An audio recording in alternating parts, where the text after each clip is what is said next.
In primetime news this evening, we delve into what's behind incidents of incest and sexual offenses against children in Trelawney. Police intercept sale of dangerous weapon, 4 men in custody. And DPP to appeal life sentence of man convicted for illegal possession of firearm.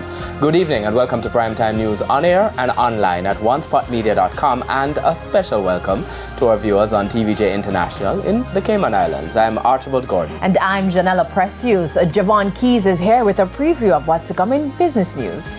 Well, Janella, the Jamaican government has floated the first Jamaican dollar-linked international bond, so we'll have some news on that, as well as an update on the Berth 7 expansion at Kingston Wharves Limited.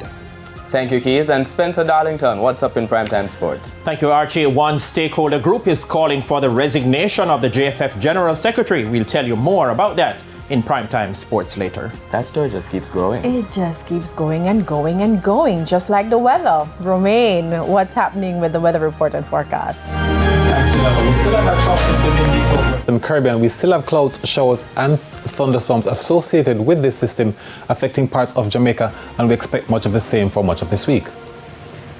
I consider that good news. That's good news, right?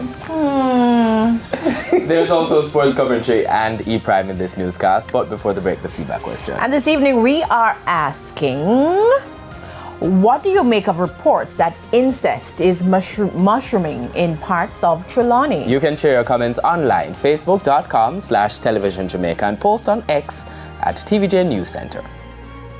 Please stay with us. Primetime News returns after this break.